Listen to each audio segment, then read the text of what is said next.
Ticket to Ride has another version. Of course it does, right? Why wouldn't it? Because it's like printing money at this point. Why would you stop printing money? Today we get Amsterdam. And how's Amsterdam different? I can't really tell you. Except for there's some carts instead of trains, I guess. And if you go on the outside, I get these little cards that give me victory points. And I feel like they're very valuable. And you should go after them whenever possible. I think they're that powerful and that strong. If you're playing with more people, maybe if 2 people go after that, the other person can slide by with a different strategy, perhaps. But they're worth a lot of points, okay? What can I say? You're going to get another 10 or 15 minute version of Ticket to Ride. And they're going to replace this with a map of Amsterdam. So you're going to get a different map. And that little bit of set collection of different mechanisms. And that's it. The remainder of the game is exactly the same. It's short, it's fast, it's fun. It's miniature Ticket to Ride with a variant and a little quirk thrown in. Now, for me, this works really well with the kids because we can play something quick, 10, 15 minutes. Hey, can we play again? Can we play again? Next thing you know, we played 2 or 3 times. How does this, between the other 2 that came out, this might be the weaker of the bunch. I suppose that's true of the ones that I've played. But you can grab this one just as much as any of them and have a great time. It's Ticket to Ride in 10, 15 minutes. What else do you want here? I mean, that's what it is. If you're a fan of Amsterdam, then this will be right for you. Otherwise, I mean, it's hard to say, how does this stand out? How does this compare? How is this better? I mean, really, you could roll a dice. I feel like maybe the London one is the best one. Maybe you should go after that one before this one. Are people completing these? Are they completionists on this? Are these fans of Amsterdam? I don't know why we have more of these when, there are really not huge differences between them. But they keep turning them out. People keep buying them, and they're making money, and I guess that's enough. But for me, after all that, I might sound negative. We're keeping it. My daughter likes to play it. It's a fun little variant. It's very quick to play. We like to get to ride in the family. We don't have enough of these. Probably buy the next 3 that come out. Winner for me, keeper. Here's Ticket to Ride Amsterdam, which is a new small box game. You can see Amsterdam on the front, I suppose. I've never been there, so I couldn't tell you. You are going to get a little bit of an advertisement, of course. You get a rule book, which we'll take a look at in a few minutes. You're going to get a semi-custom insert that says Amsterdam here. You're going to have a place for this to go down. Scoring markers go in here. Everybody's going to have these plastic, it's not trains this time, it's like carts, if you will. Let me get a white one. I think it might show up better on camera. You can kind of see that's like a cart. So this will be your de facto trains in this one. You're going to get your cards, which these will be like the market cards that you'll have. These are new, and this is kind of what's unique to this set. And then you're going to have your normal cards. You're going to have your tickets, and you can see they're really nice. They have the victory points. They tell you on the board where the locations are. And then your usual train things. But instead of trains, they're going to be cards of the different colors. It does have icons for the colorblind, which is nice. The cards are nice and small. Everything in here is pretty compact. So let's set this aside. You're going to have a very small board, as you're probably used to this set. Nothing on the back. But you set this up. You're going to have the scoring around it. You're going to have the tracks on here with the city names that I can't pronounce because this is not my native language. And you're going to have some on here. Everything works fine. It looks good.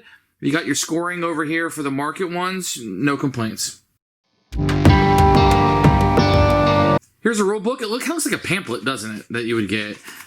Here is set up. You can see that with a picture as soon as you're ready to go. And then this kind of unfolds if you wanted to. It tells you the components that are in the box, the object of the game, and how to play. It's very simple, especially if you've ever played any kind of Ticket to Ride before. With pictures you can see and examples that will be here, the contract cards, etc. And then the end of game scoring and kind of how that will work. Now, if you've played before, the only thing you really need to know is this right here. So this is the spot of all the new stuff and a little bit of end-of-game scoring will be how those work. Very easy. You probably could read this in less than 10 minutes and be up and running. If you played Ticket to Ride, maybe 2 or 3 minutes and you'll be able to do it. I really didn't have any questions. That scoring is everywhere. So it's on here. It's on these cards. So what is new? Very easy to understand. So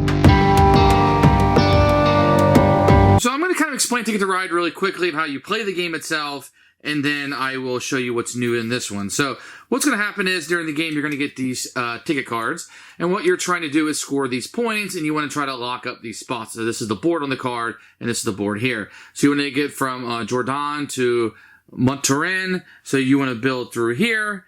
And then you would score these points at the end of the game. If you have these tickets and you don't accomplish them, they are negative points at the end of the game. How you're going to accomplish that is by playing these train cards. And what these train cards will do, there'll be colors of them. So I need to give up 2 orange to build here. and 3 red to go here, 2 black, and so forth. So the way the game is set up, you'll have a number of these cards that will be face up for the players to be able to take on a turn. So what you can do on your turn is you can take 2 cards, 2 face-up cards, or you can take one from the top of the deck. Now, if there's ever a wild card that is down here, and you take that card, then that's the only card that you can take. If you were to draw it off the top, then you can keep drawing because nobody would know that you have this. So, wild card, you only get 1 card if you take it face up, or you could take 2 cards, but if you take 2, one of them can't be the wild card.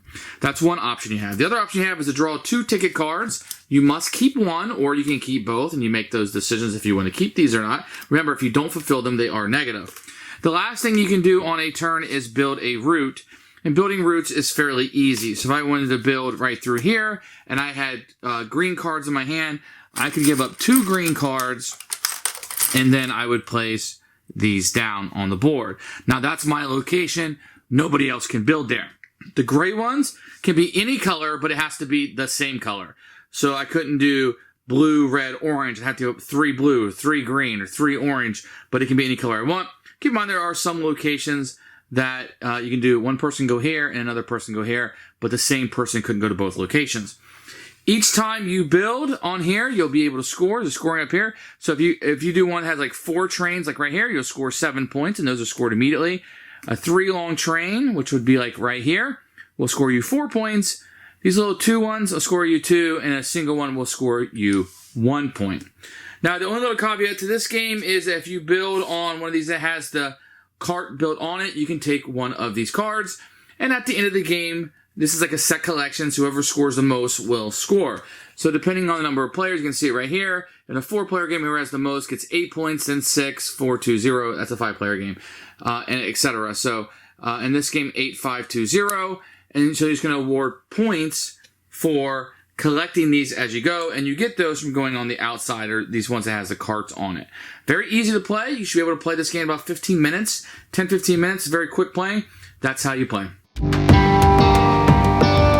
Who should buy this game? Anybody who wants to play Ticket to Ride but wants to play it really quick and wants a shorter version of it. Maybe you like Amsterdam, so you'd buy this version over another one. Might not be the most balanced one. I feel like the outside track with the scoring cards are very valuable, very powerful. I mean, it's a new mechanism, so why wouldn't you go after it, right? Now, you're going to score points based on who has the majority of them, so I could see, if somebody fighting over those and that eating up too much of the scoring and somebody else slides in and win, and that's just how things are.